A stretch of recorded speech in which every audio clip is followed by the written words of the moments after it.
என் சொல் கேளீர் நேயர்களுக்கு வணக்கம்.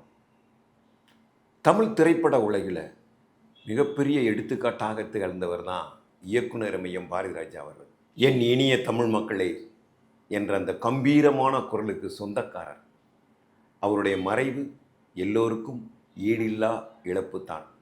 ஸ்டுடியோக்குள் எடுக்கப்பட்டுள்ள திரைப்படங்களை கிராமங்களுக்கு எடுத்து சென்று கேமரா வழியாக கிராமத்தை நிறைந்த அழகியலோடு யதார்த்த சினிமாவை உருவாக்கியவர்தான் இயக்குனர் மையம் பாரதிராஜா. திரு பாரதிராஜா சாரிடம் பல படங்களுக்கு உதவி இயக்குனராக இருந்த இயக்குனர் வீரசிங்கம் அவர்கள் பாரதிராஜா சாருடைய நினைவுகளை நம்மோடு பகிர்ந்து கொள்ள வருகிறார். சார் வணக்கம். வணக்கம் சார், நீங்கள் இயக்குனர் பாரதிராஜா சாருடைய படங்களில் நீங்கள் பல படங்களுக்கு உதவி இயக்குனராக இருந்திருக்கிறீங்க.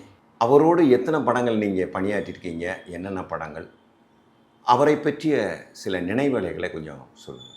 இயக்குனர் இமயம் பாரதிராஜா அவர்கள் அந்த மாமேதை நம்மை விட்டு பிரிந்திருக்கிறார். அவருக்கு முதல்ல என்னுடைய ஆழ்ந்த இரங்கலை ரசிகர்களுக்கு தெரிவித்துக் கொள்கிறேன். அவருடைய அந்த இறுதிக்கட்ட நிலையில் இருந்து, ஆரம்பக்கட்ட நிலையிலிருந்து அனைத்தையும் பார்த்தவன் நான். இயக்குனர் இமயம் பாரதிராஜா அவர்களிடம் நான் 1992ஆம் ஆண்டு கேப்டன் மகள் என்கின்ற ஒரு திரைப்படத்தில் உதவி இயக்குனராக நான் பணிபுரிஞ்சேன். அதை தொடர்ந்து கிழக்கு சீமையிலே, கருத்தம்மா, பசும்பொன், அந்தி மந்தாரை, தமிழ் செல்வன் போன்ற படங்களுக்கு துணை இயக்குனராக, இணை இயக்குனராக வேலை செஞ்சு அதன் பிறகு நான் இயக்குனராக வந்தேன். ஒரு படம் மத்திய சென்னைங்கிற ஒரு படம் நான் டைரக்ட் பண்ண பிறகு கூட டைரக்டரை தொடர்ந்து அவரோட நான் பணியாற்றிக்கிட்டு தான் வரேன். அவருடைய கடைசி படமான மீண்டும் மரியாதை படத்தில் கூட நான் போய் ஒர்க் பண்ணியிருக்கிறேன். அவரோட அவரை பற்றி நினைவு கூறணும் அப்படின்னா நிறைய விஷயங்கள், நிறைய நேரம் பேசலாம். நான் கல்லூரி படிக்கிற காலத்திலிருந்து நான் சந்தித்தேன். ஓவியக் கல்லூரியில் முதல் வருடம் ஜாயின் பண்ண காலகட்டத்திலிருந்து அவரை நான் பார்த்து வந்தேன். அப்போது கடலோர கவிதைகள் படம் ரிலீஸ் ஆகி வேதம் இது படப்பிடிப்பில் துவங்கி இருந்தார்.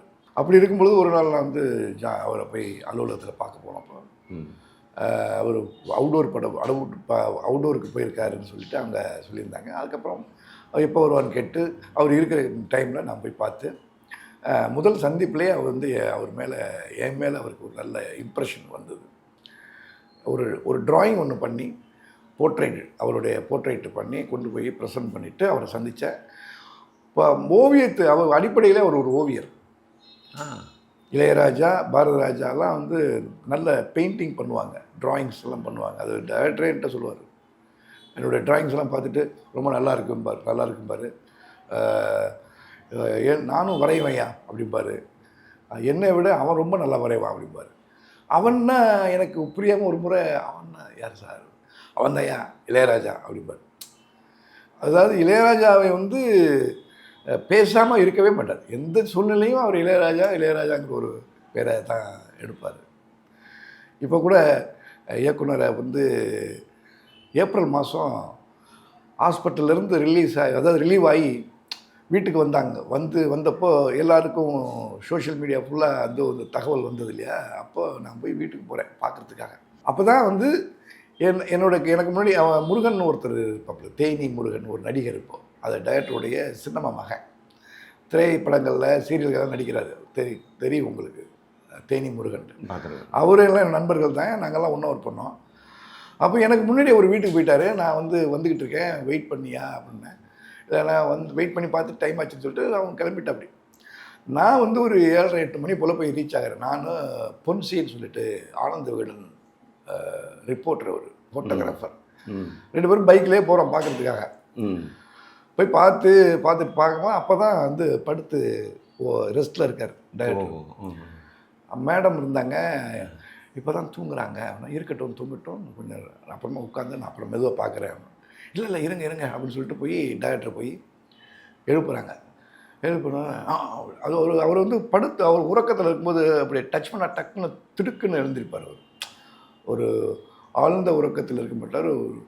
இந்த பூனை தூக்கம் சொல்லும்ல, அது மாதிரி தான் அவர் ரூமுக்குள்ளே உள்ளே என்ட்ரானாலே அப்படி எழுந்திரிச்சுப்பா அப்படி பார்ப்பார். ஒரு விழிப்புணர்ச்சியோடவே இருப்பார் அவர். அது மாதிரி சார் அப்படி டக்குன்னு எழுந்து வர, உங்கள் அசிஸ்டண்ட் வந்திருக்காங்க, யாருன்னு தெரியுதா அப்படின்றாங்க. அவங்கள வந்து நான் போய் அவரை பார்த்துட்டு கையை பிடிச்சி இது பண்ணி நெஞ்சு மேலே கை வச்சு எனக்கு கண் கலங்கிடுச்சு, அழுக வந்துருச்சு. அவர் வந்து என்னை எப்படியோ அப்படியே பார்க்குறாரு. பார்த்துட்டு அம்மா என்ன சொல்கிறாங்கன்னா, அவர் கொஞ்சம் மறதியெல்லாம் இருக்குது இல்லையா, அதனால் அது வந்து யார் அவங்க பேர் என்ன, பேர் சொல்லி கூப்பிடுங்க அப்படின்னாங்க. எங்கள் டாக்டர் மிஸ்ஸஸ் வீரசிங்கம் அப்படின்னாரு. அந்த நேரமே தான் எனக்கு வந்து ஒரு மாதிரி ஒரு மாதிரி உணர்ச்சி வசமான ஒரு சூழ்நிலை வந்து அழ ஆரம்பிச்சிட்டேன். அதுக்கப்புறமா பொன்சி சார் வந்திருந்தார். பொன்சி சார் யாருன்னு தெரியல, பொன்சி இப்படி சரியாக ஞாபகம் வச்சுருந்தார் அவர். நீங்கள் பாரதிராஜா சார்கிட்ட வந்து பல படங்களுக்கு நீங்கள் உதவி இயக்குனராக பணியாற்றுறீங்க. அவருடைய இயக்கத்தில் அவர்கிட்டருந்து நீங்கள் கற்றுக்கிட்ட அந்த நுட்பங்களை பற்றி கொஞ்சம் சொல்லுங்கள். பொதுவாக நம்ம எல்லாருமே, அதாவது உலகத்தில் எவ்வளோ பெரிய இராணுவ வீரர் தளபதியாக இருக்கலாம், பிரைம் மினிஸ்டராக இருக்கலாம், முதலமைச்சராக இருக்கலாம், இல்லை பல்வேறு துறைகளில் வேலை செய்கிற ஆட்கள்லாம் இருக்கலாம். ஆனால் அவங்களுக்குள்ள எல்லாருக்குமே கலை அப்படிங்கிற ஒன்று வந்து ரொம்ப பிடித்தமாக இருக்கும். அந்த கலை என்பது எல்லாத்துலேயும் சொல்லலாம். ஓவியம், பாடல், இசை, இப்படி சிற்பம் அப்படின்னு நாடகம் என்பது நாடகத்தினுடைய உச்சபட்ச இது தான் வளர்ச்சி தான் சினிமா. சினிமாவை பிடிக்காத ஆட்களே கிடையாது. அந்த சினிமா அது மாதிரி இருக்கும்போது பிறந்ததுலேருந்து எல்லாருமே சினிமா பார்த்து தான் வளர்றோம். அப்போது நம்ம சின்ன வயசுலேருந்து பல படங்கள் குழந்தை பருவத்திலேருந்து படம் பார்த்துருப்போம். எம்ஜிஆர் படம், சிவாஜி படம், அதுக்கப்புறமா அதுக்கு முன்னாடி உள்ள படங்கள்லாம் பார்த்துருப்பாங்க. நம்ம வந்து நமக்கு தெரிஞ்சு எம்ஜிஆர் சிவாஜிலேருந்து தான் சினிமா ஆரம்பிக்குது. அது வரும்பொழுது ஒரு கட்டத்தில் எம்ஜிஆர் மிகச்சிறந்த ஒரு ஹீரோ, புரட்சிகரமாக இருக்கும், உணர்ச்சிகரமான வசனங்கள், காட்சிகள். சிவாஜி அதே மாதிரி அற்புதமான நடிப்பு அப்படின்னு வரும்பொழுது 16 வயதுலேருந்து ஒரு படம் வருது. அதுக்கு முன்னாடி அன்னக்கிளின்னு ஒரு படம் வந்து இளையராஜாங்கிற ஒரு இசையமைப்பாளர் வந்து தமிழ் நாட்டையே உலுக்கி அப்படியே 2 இசையே வந்து புரட்டி போடுறாரு. அடுத்த வருஷம் 16 இன்னொரு படம் வரும், அதே இசை இளையராஜா. பாரதிராஜா வந்து அதன் பிறகு தான் வர்றார். 2 பேரும் ஒன்றா வந்தாங்க. ஆனால் முதல்ல அவருக்கு வாய்ப்பு கிடைச்சிது.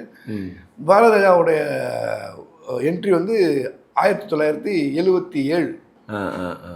இளையராஜா என்ட்ரி 1976. இப்போ 77ல் நான்லாம் சின்னோண்டு பையன். அப்போ அதாவது இப்போ தேட்டரில் போய் படம் பார்க்குற தனியாலாம் பார்க்க முடியாது. அண்ணன், அக்கா, அப்பா யாராவது குடும்பத்தோட அப்படி பார்த்த படம் தான் 16 வயதில். அந்த படம் தான் எனக்கு வந்து எனக்கு ஏதோ ஒரு பெரிய ஒரு இதை ஏற்படுத்துச்சு, ஒரு தாக்கத்தை பெரிய தாக்கத்தை ஏற்படுத்துச்சு. அது என்னன்னு எனக்கு தெரியல. அப்போ நமக்கு இப்போவே ஒவ்வொரு நாளாக ஒவ்வொரு விஷயமும் கற்றுக்கிட்டே தானே வரும். வெளியிலேருந்து படம் பார்க்கும்போது சினிமா பிரமாதமாக, அது உள்ள சினிமாவில் அசிஸ்டன்ட் டைரக்டர் சேர்ந்த பிறகு அவனுக்கு தான் இது இந்த ஷாட் லாங் ஷாட்டு, இது கிரேட் ஷாட்டு, இது க்ளோஸ்அப் ஷாட்டு, இது ஓவர் த ஷோல்டர் ஷாட்டு, அதாவது ஷேஷன் ஷாட்டு, இப்படின்னு வந்து டெக்னீஷியன் தான் தெரிஞ்சுக்குவாங்க. டெக்னீஷியன் பேசுவாங்க, ரசிகர்களுக்கு தெரியாது. ஆக எனக்கு வந்து இந்த நுட்பம் இருக்குல்ல, சினிமா நுட்பம், இந்த சினிமா நுட்பம் தான் பாரதிராஜாவோட 16 வயதில் புதுசாக தெரிஞ்சிருக்குங்கிறது எனக்கு தெரியல. அப்போ புரியுதா?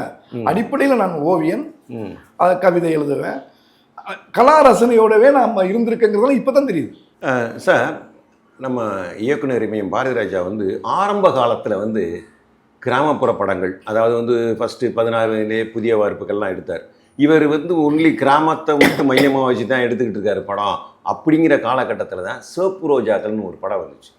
அப்போ இவருடைய நுட்பம் வந்து எப்படி மாற்றம் அடைஞ்சிச்சு, அதை பற்றி உங்களுடைய இது என்ன? அதாவது நல்ல கேள்வி. இளையராஜா வந்து முதல் படம் அன்னக்கிளி, அதில் நாட்டுப்புற இசை. அப்புறம் 2வது படம் வந்து பாலூட்டி வளர்த்த கிளின்னு ஒரு படம். அப்புறம் பத்திரகாளின்னு ஒரு படம், ஏசி திலோஜந்தர். எல்லாத்துலேயுமே அது ஒரு கர்நாடிக் மியூசிக்கெல்லாம் இருக்கும். கண்ணன் ஒரு கை குழந்தை இருக்கும். அப்புறம் சரி கேட்டேலாம் அங்கே, அதாவது பிராமின்ல வந்து டப்பாங்குத்து குத்துப்பாட்டு பாடுற மாதிரி. Okay okay. இதெல்லாம் வந்தது. அதுக்கு பிறகு தான் 5வது படம் தான் 16 பாரதிராஜா. பாரராஜா படமும் 16 வந்துச்சு, அதுவும் வில்லேஜ் பேட்டர்னு ஒரு மெலோடியெல்லாம் இருந்துச்சு. ஹிட்டு அடித்து பரபரத்து போயிட்டு இருக்காங்க. அப்போ பத்திரிகை ஊடகங்கள் என்ன சொல்லுதுன்னா, இவங்க 2 பேருக்கும் வில்லேஜ், இவர் வந்து 2வது படம் கிழக்க போகிற ரயில், அதுவும் வில்லேஜ் படம். இவங்க வில்லேஜை தவிர கிராமத்தை வேறு எதுவும் தெரியாது இந்த இளையராஜாவுக்கும் பாரதிராஜாவுக்கும்னு சொல்கிறாங்க. அப்போ தான் அது வரைக்கும் இளையராஜாவுக்கு ஒரு சிட்டி பேட்டர்ன் ஃபில்ம் அமையலை. சரி. எல்லாம் வில்லேஜ் பேக்ரவுண்ட்லேயே போயிட்டு இருக்கும் பொழுது பாரதிராஜாவுக்கு வந்து நம்மளை வந்து இப்படி சொல்லிட்டாங்க. இவர் முதல்ல பண்ண வேண்டிய படம் சிகப்பு ரோஜாக்கள் தான். ஓ, அது ஒரு பெரிய இவருடைய மொத்த ஹிஸ்ட்ரியுமே ஒரு பயோகிராஃபி பாரதிராஜா பற்றி எழுதுனா நான் எழுதுவேன். அந்த அளவுக்கு பல விஷயங்கள்லாம் இருக்கு கூட. நம்ம டேரக்டர் சொல்லிக்கிட்டே இருப்பார் நிறைய விஷயங்கள். உடனே இளையராஜா பார்த்து பாரதிராஜா என்ன சொல்கிறாருன்னா, நம்ம இவங்களுக்கு பதில் சொல்கிற மாதிரி ஒரு படம் கொடுக்கணும் ஐயா, சிட்டி பேட்டர்னில்.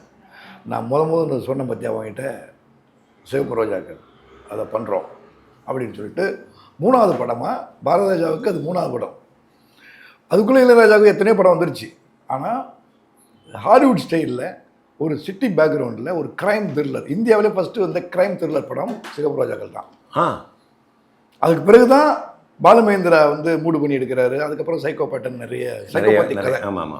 அந்த கதை வந்து சொல்லி அந்த அது கேஆர்ஜிங்கிற ஒரு ப்ரொடியூசருக்கு அவங்க பண்ணுறாங்க. அது வந்து அந்த படத்தில் சிச்சுவேஷன் படி 2 பாட்டு தான்.